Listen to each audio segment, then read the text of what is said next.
Hi, good afternoon. Welcome to our science class. For this day, we will talk about the structures of the nervous system or the central nervous system. So what is nervous system? The human nervous system is composed of the central nervous system and the peripheral nervous system. But today, we are going to talk about the central nervous system that is composed of the brain and the spinal cord. So the brain is the primary organ of the nervous system that is contained within skull.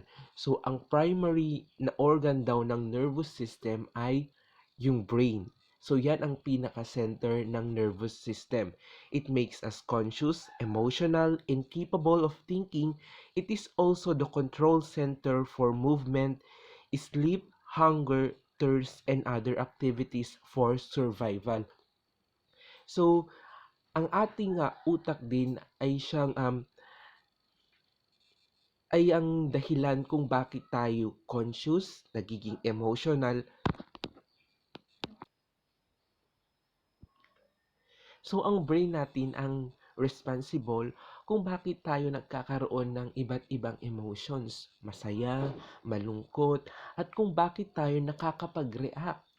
Nagugulat tayo, um, naiinis, or marami pang iba, and capable of thinking. Of course, without our brain, we cannot think. Next is also control. It controls our movement. Okay? Next, ang ating pagtulog, pagkagutom, pagkauhaw, and other activities for survival or yung mga activities para tayo ay makapag-survive. Damages on any part of the brain can trigger several medical conditions that can be life-threatening and fatal.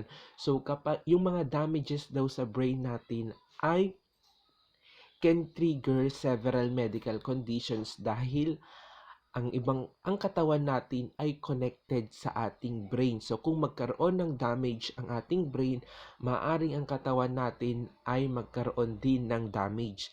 The brain is divided into three parts. We have the cerebrum, cerebellum, and the brainstem. So first is the cerebrum. That is the largest part of the brain. It is responsible for higher thought process like memory, judgment, and reasoning. So yan yung mga ginagawa ng cerebrum. Memory, judgment, and reasoning. Different centers or areas in the cerebrum interpret impulses that comes from different parts of the body. For example, our center of each of the senses like vision, touch, taste, smell, and hearing. So, si cerebrum ang nag-i-interpret nito. Cerebrum is divided into left and right hemisphere. Right hemisphere, insight, 3D forms, art, music, awareness, imagination, and left hand control. So yan ang ginagampanan ng right hemisphere. Kapag left hemisphere naman, number skills, writing language, reasoning, spoken language, scientific skills, and right hand control ay para sa left hemisphere. Next is cerebellum, the second largest part of the brain, and it is located towards the back and bottom of the brain beneath the occipital lobe. It controls the muscles coordination, maintains normal muscle tone and posture, and coordinate balance for locomotion. So ito naman ang ginagawa ng cerebellum. Controls muscle coordination, maintains normal muscle tone and posture, and coordinates balance for locomotion. So yan ay para sa cerebellum.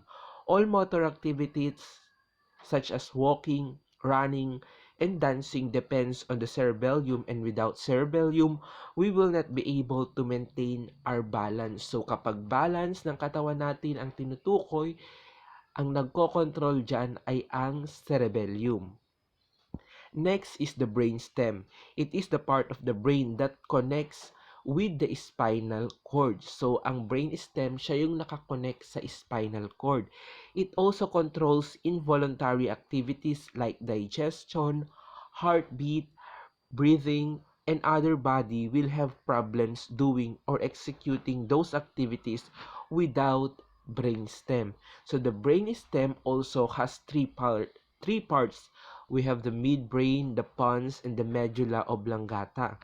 When you say midbrain, for integration of sensory information. So yan yung role ng midbrain. Next is the medulla oblongata. Controls breathing, swallowing, vomiting, and digestion. So si medulla oblongata, siya yung nagko-control sa ating paghinga, pag-swallow, pagsusuka, at pag-digest ng pagkain. While the pons regulates breathing centers in the medulla oblongata. The brainstem, the hypothalamus, and the thalamus are the two glands at the upper end of the brainstem. So, si hypothalamus at thalamus daw ay matatagpuan sa upper end ng brainstem. Hypothalamus regulates homeostasis or maintains the internal balance in the body. It also regulatory area for the thirst, hunger, body temperature, water balance, and blood pressure. So, nire-regulate niya din ang pagkauhaw, pagkagutom, yung temperature ng ating katawan, water balance sa ating katawan, at yung ating blood pressure. It also works as a bridge between nervous system and the endocrine system. The thalamus serves as a central relay for incoming nervous messages. So, ang thalamus naman, siya yung taga-relay ng incoming nervous messages. This clearly shows that the nervous system is connected or closely works with other systems to allow us to perform biological activities. So, ang ating okay, brain ay connected sa lahat ng ating katawan, or the nervous system is connected all throughout our body. At ito din ang responsible kung bakit nakakapag-perform itong mga parte ng ating katawan. That is because of the brain. The spinal cord, it extends from the brainstem down to the buttock region. It also acts as connection between different parts of the body and the brain. So si spinal cord, nakakonect siya kay brainstem. At yung mga nerves natin sa katawan ay nakakonect din sa spinal cord. It allows signals to be sent from the brain to the other parts of the body and also receive from different parts of the body to the brain. So, yung information na galing sa ating utak, dadaan ito sa spinal cord para mapunta sa iba't ibang bahagi ng katawan natin. At yung information din na nare-receive natin, okay, ay tatanggapin ng spinal cord galing sa iba't ibang katawan natin. So, from the brain, dadaan sa spinal cord, mapupunta sa iba't ibang katawan. Or from the different parts of the body, dadaan sa spinal cord, mapupunta sa ating brain yung information. So, vice versa lang. Spinal cord is also involved in reflexes that do not immediately involve the brain. And that's our lesson for today. Thank you and God bless.